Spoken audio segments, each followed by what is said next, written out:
What's up, guys? Just shooting a video of why I think foam rolling and icing suck and what you can do instead. I used to ice 4 times a day. I used to foam roll about as much. I would spend at least an hour a day on foam rollers. So I'm only speaking from experience. I only give a fuck about one thing, which is results. I really don't care about anything else except results. So I did this stuff, man. I lived on foam rollers.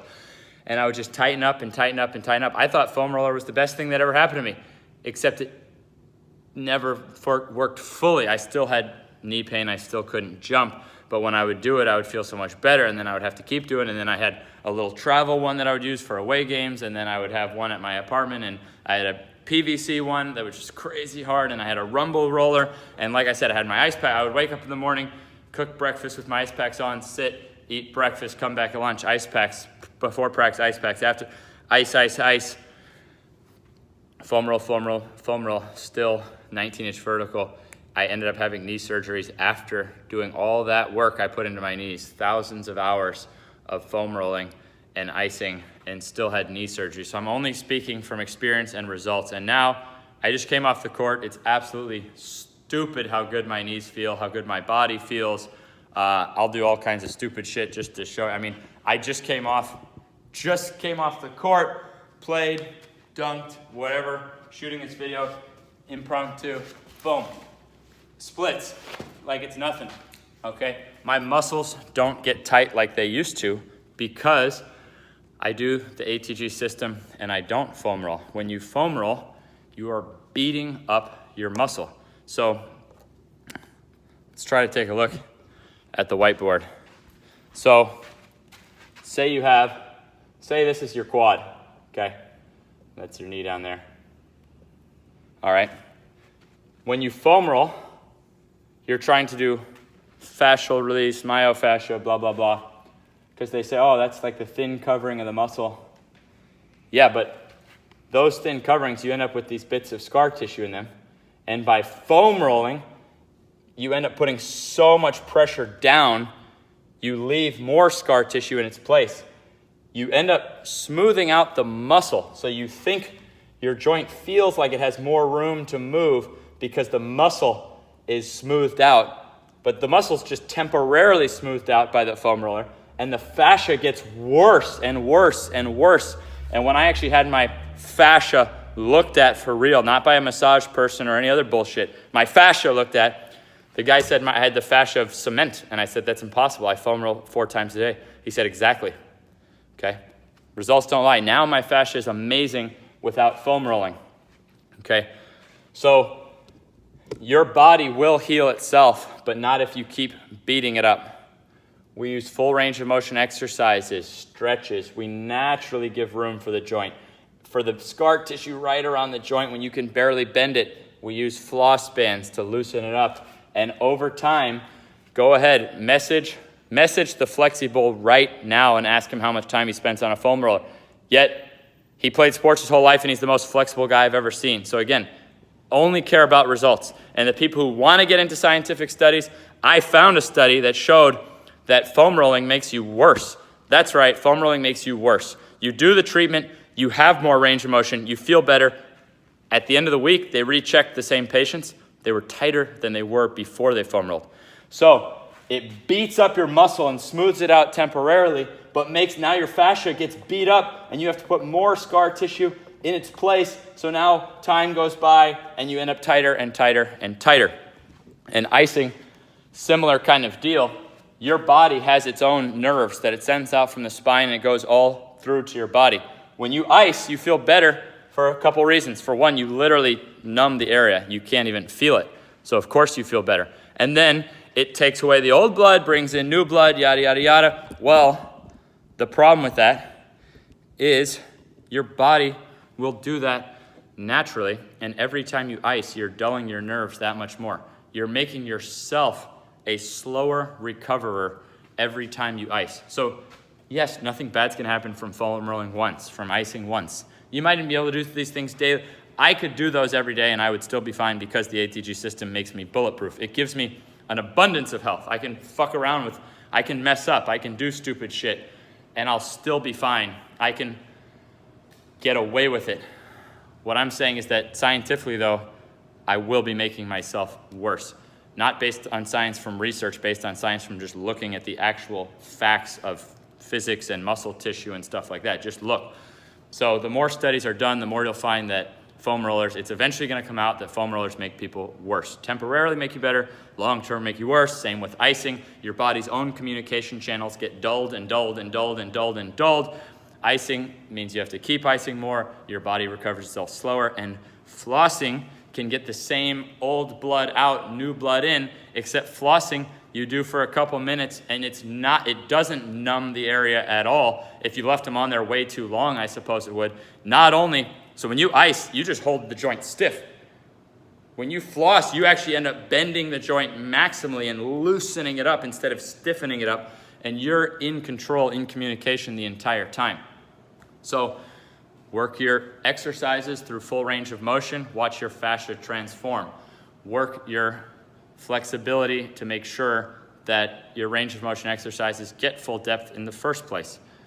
Ask the flexible, man. It's just results don't lie. All I care about is results. I just want to be able to play basketball pain-free.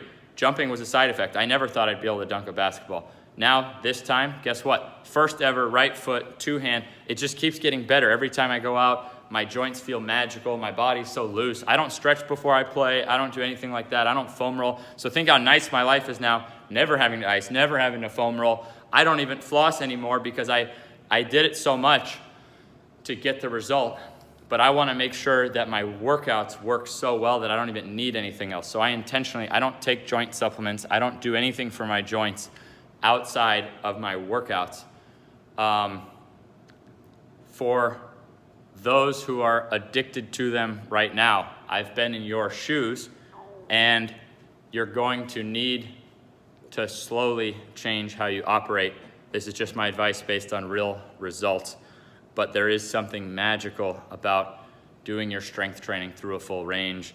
I get studies sent to me about how being too flexible is a bad thing. But the studies, I look at every single one, and they're just people doing absurd amounts of stretching. They're not doing any strength training.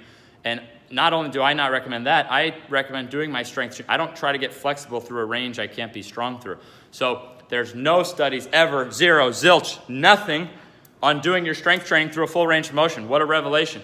You're fucking with God's plan if you think you're gonna go into a weight room, not train all your muscle fibers through full ranges of motion, and think that you're gonna end up an ideal athlete. You're messing with God's plan. God made your body a certain way. Now you train only part of it? Nope, it's gonna catch up with you. That's why I had a 19-inch vertical, even though I worked way harder then than I do now. I train about 15 minutes a day now. I basically come in, know my different ATG exercises and numbers. I know the workout of the day, and I just quickly build up between training guys or whatever. I work on every single one of these qualities. I don't do anything outside of the workouts that I send people. I just quickly work up to them. I don't need as much warm-up time. I can throw a little more weight on the bar quicker, which I did not used to be able to do. I never work through pain. I can just jump into things now that would have hurt me. I can jump into them without pain. So like something like a sissy squat, which is honestly a stupid exercise if you have knee pain to try to do this right now. But, I can just, honestly, that felt good in my muscles, in my quads. I didn't feel my joints, but are you kidding me? If I would have tried that before I used all these ATG system exercises, I probably would have made my knees worse. So I'm working every day to try to smooth this route so that you can just smoothly, never take a step back, just week after week after week after week, feel better and better and better. And the whole thing that bulletproof means that you have room for error. It means that you're not going to get hurt again. Pain-free is one thing. Bulletproof makes it so you don't get pain in the first place. So with each passing week, it's not just you reach something, done. No, with each passing week of ATG system, you're making your body less and less and less and less and less likely to have pain and injury because it's more able to withstand forces more and more and more and more and more and more. So that's why I can get away with doing stupid shit now and not get hurt by it, even though it might have actually hurt me to begin with. So that's my advice. One of you actually asked me when I said I was going to shoot this video about the percussion stuff, like the Theragun stuff. all I see is damage. You're beating yourself up for no reason. I used that stuff too before it was even popular, and that's when I had my 19-inch vertical doing all that shit. So I only care about results. I did that stuff. It made me worse. I don't do it, but I have real solutions for it. I don't just avoid treating my body. So with real solutions, now I don't have to use that stuff. So again, so the Theragun, it looks really cool. You're just beating yourself up and creating more scar tissue. And the science will eventually come out. And I found one study that actually shows that, swing, look at this blade. This is a $500 tool. I never use it on myself because I have to ensure that my training works, and who the fuck is gonna be able to afford a $500 tool who's out there, a kid like I was, just trying to play basketball pain-free. But this is what I use on pro athletes who insist on foam rolling. I at least get them to not use the foam roller, and I let them be treated with this, because with this, I don't have to beat up your muscle. Now this, I can actually grip the fascia. So if you look at the weight, just look, go ahead and look on Google Images and stuff. Foam roller, bam, crazy amounts of weight and pressure. This thing, I work through no pain. If you're in pain, you're using the tool wrong. No pain, because I just scrape away the scar tissue. But like I said, I don't use it on myself. I don't need it. It would be something along the lines of for a guy with a tight IT band. So I'm not pushing in like that. I would be scraping. This shit feels good. This just feels good. There's no pain at all. And I'm just gripping the fascia. That's it. But like I said, I do not use this on myself. I feel amazing. I don't think it's necessary. It does work, and there's studies that show that if you use a foam roller and if you use this, you improve range of motion either way, except recheck them at the end of the week. Only this group retained the flexibility and range of motion. This one, the groups who use this actually get way more flexible, get way more range of motion, while the foam rolling groups tighten back up worse than before. So that's why I think they're worse, because I've been there and I did that. And whether these work or not, I would use it on a pro athlete as a placebo, because at least I know it does work. But debate or not about whether it works, at least I can not beat up my guy's muscles. I don't want to beat him up. So I would use this, and a lot of people use tools like this incorrectly, or they use metal ones. There's a lot of metal ones, and they're not this fine. It has to be fine. It has to be fine enough that you can, look, I can work my neck. And there's no pain. It has to be fine enough that you can just grip and go over the fascia and not beat yourself up.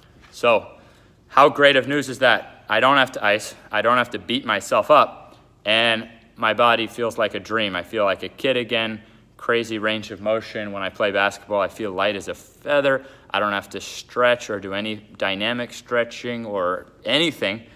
I spend way less time training because every ounce of training I do doesn't make me worse. Every ounce of training I do makes me exponentially better over time. So it just keeps getting better and better and better and better and better.